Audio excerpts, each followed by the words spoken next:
And greetings and salutations from the beautiful city of Augusta, Georgia, where I would prefer to be fishing right now, but it is just too damn hot. If you've seen my other videos, this is actually the third in the series that I'm doing right now, even though it's marked part 2. If you haven't seen the other videos, please go to my channel, subscribe, and watch the other 2 videos. One is about China and their ambitions over really the last 50 years to become a global empire and take over territory without ever firing a shot, something they've been pretty doggone successful at. The second video is about our American economy and how it's really a castle that is just built on sand. You need to kind of understand both before you watch this video.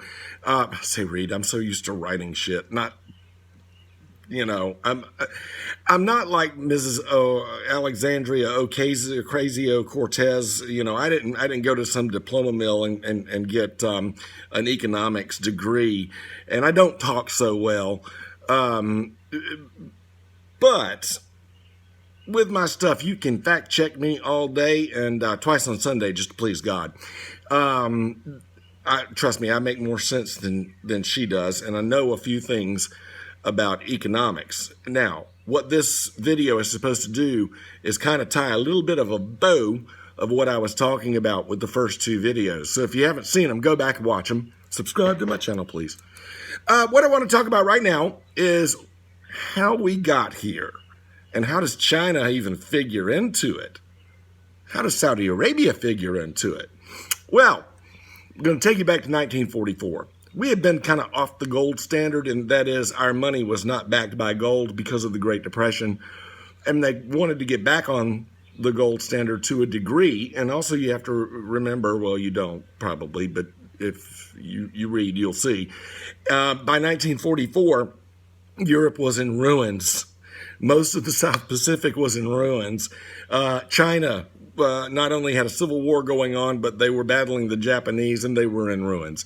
Everybody, except for every big player, except for the United States, was in ruins. And so what they decided to do was to create what was called a reserve currency. That is, other countries would send gold to the United States to make sure that the United States currency was the global currency, basically, so that they could rebuild. This worked fine. There was a little caveat in the bill that was placed or put through in 1944 that basically said the Fed here in America, well, it was a handshake agreement that they wouldn't just print money for the fun of it. Well, it didn't take them but about 10 years before they violated that handshake agreement. The Vietnam War was costly. The Cold War, buying all the resources and putting it together to have a nuclear stockpile, was expensive. So the Fed started printing money. The Europeans, well, really everybody else in the world went, whoa, whoa, whoa, that wasn't part of the agreement. So here's what Nixon did in 1971. He took us off the gold standard. Temporarily, but it became permanent. And he made agreements with Saudi Arabia, who is the dominant Middle East nation that produces oil, that we would build military complexes there and protect them because they've always been enemies with Iran, Iraq. The whole place has always been a mess. We would protect them, but as the leading nation of OPEC, they would make sure that all oil was traded in U.S. dollars. So if France, somebody in France wants to buy oil coming from the Middle East, they have to use U.S. dollars.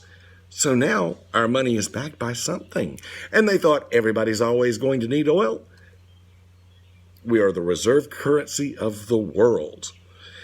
And that's why we've gotten into so many military conflicts over there in the Middle East. Saddam Hussein, he invaded Kuwait. Nope, he had to get out of there because that would make him the dominant oil-producing nation.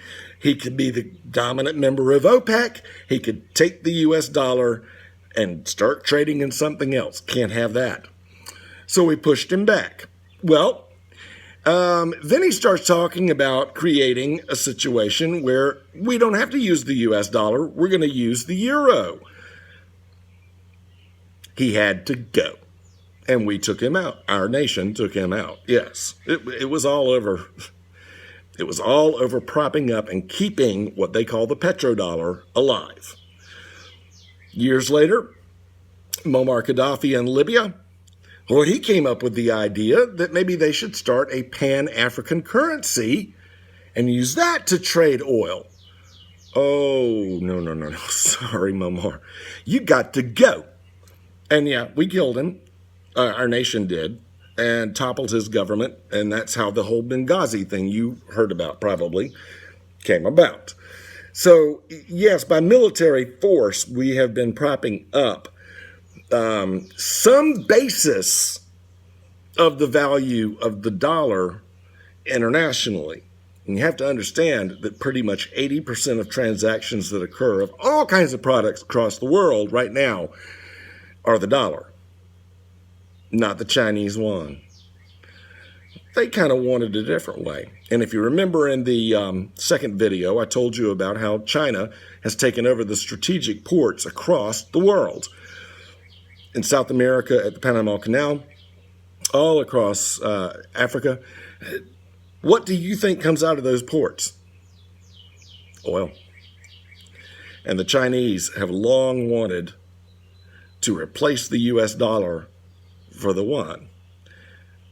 And if that happens, and it looks like it probably will, folks, you may be thinking that you're living in Weimar Germany in the 1930s because the dollar will suddenly become worthless. There are vaults all over the world with reserve currency, and if you don't need it to buy oil, it ain't worth nothing. And that's why the Chinese have rolled their asses into Hong Kong, and trust me, that cause is lost. You're probably not going to see any more demonstrations. Probably not going to see it.